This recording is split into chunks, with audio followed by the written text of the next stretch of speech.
Hello, welcome back to another Minecraft 1.17 farming exploration video where I sort of play around with the new features and mechanics, and you accompany me on the process of designing and learning how to build the new farm. At the end of the video, we're left with a pretty neat new farm usually. So today we're going to be doing Dripstone. And Dripstone is one of those blocks that has the potential to be super useful for killing mobs pretty fast, creating renewable lava. So it's going to be a pretty influential block in this update.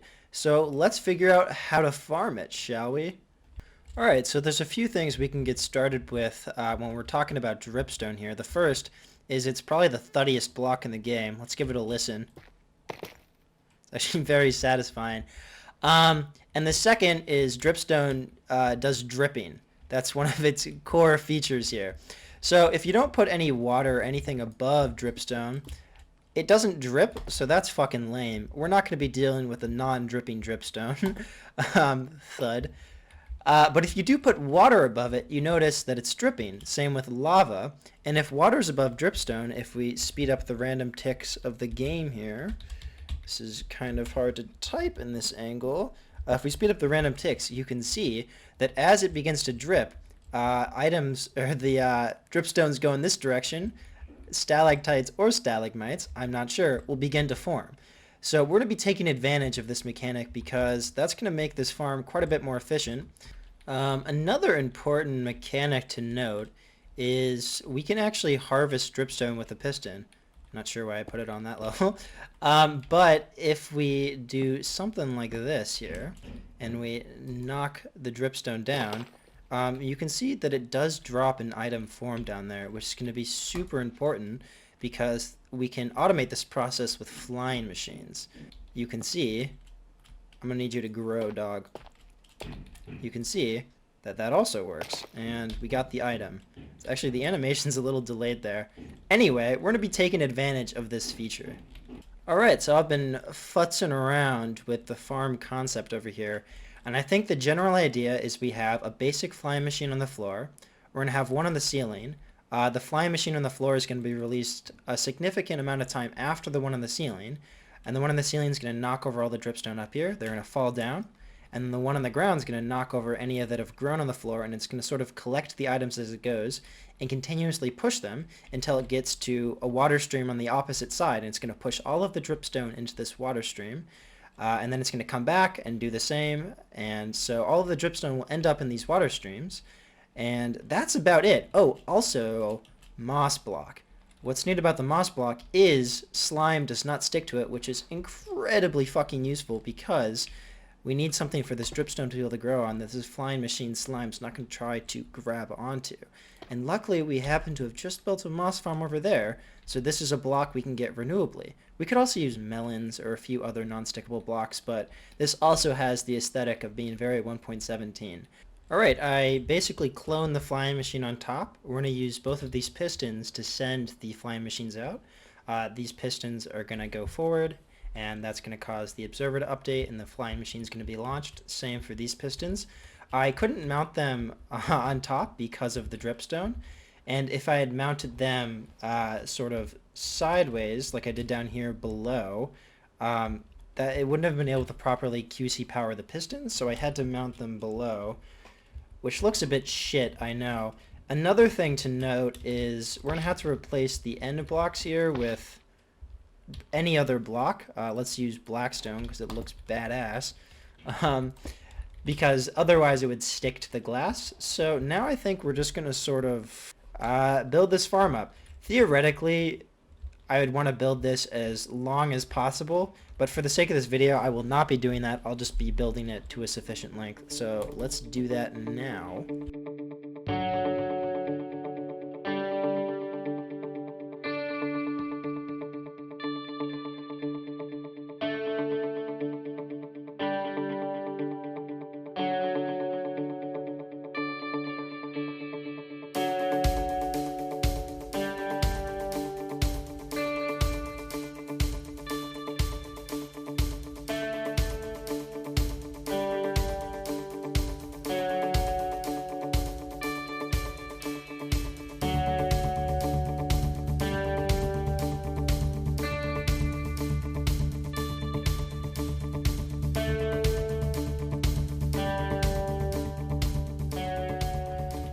As I place 600 of these fucking dripstone blocks, I'm realizing to make this farm, you gotta have a lot of dripstone.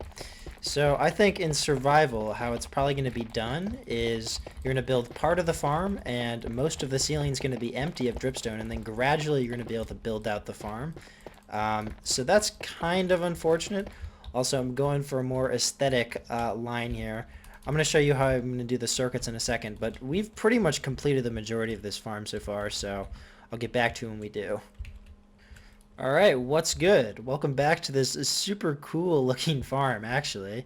Pretty happy with the aesthetics here. It looks sick inside here. Let's do the timing for the flying machine now and sort of getting this started. I'm going to do a hopper clock on this side, and the other side we're going to have some auto return stations. Let's do that. Alright, the farm's pretty much done here.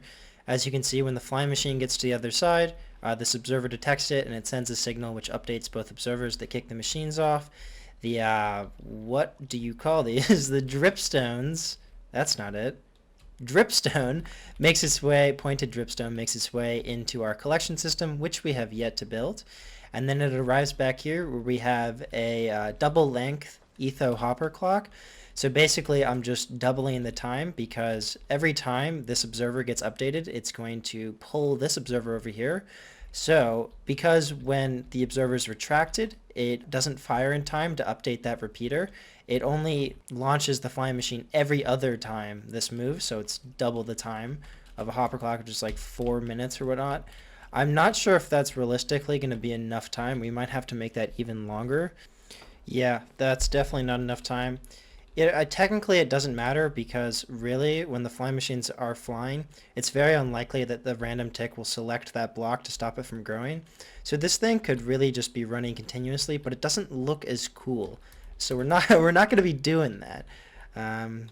Get sent back. Cool. So I guess I basically got to double the doubling I already did. So yeah, let's do that, I suppose. Alright, here's my doubling of doubling systems. Let me explain it here really quick. I'm just going to put a small amount of items in this hopper. So let's just put 5 items. So we start the hopper clock. We instantly launch the flying machine. This retracts.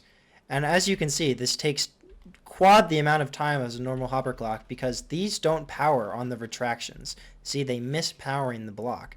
So every 4 times this thing updates, the machine will be sent off, which is 4 times as long, which I think will be sort of a sweet spot in terms of aesthetics of the farm. So that's what we're going to be going for here. Hopefully that wasn't too much of a boring explanation. It's, I don't know. I don't know if I can explain things, so hopefully that made sense. Let's stop this, and we can see how much accumulates here. Normally we'd want to stop it, so this is back in this position, so the second we run the farm, the second we turn on the farm, it starts the entire clock. And let's put a repeater on, a little bit of a delay here, because that's actually going to be kind of important. Let's put 4 ticks of delay so it doesn't instantly update the machine. But yeah, this is sort of the final farm. For storage, we're not going to have to do jack shit. We don't even need item filters. It's just going to be crazy easy. So let's see how this farm really works. So I'll do a little time lapse, I guess, without shaders or anything. So yeah, let's do that.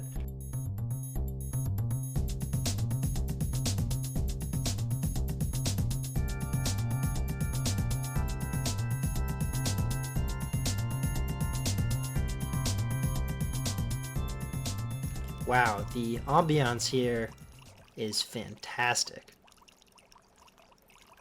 But thank you very much for watching another episode of 1.17 Farms. This was a pretty easy farm to build overall, but it's going to be super important.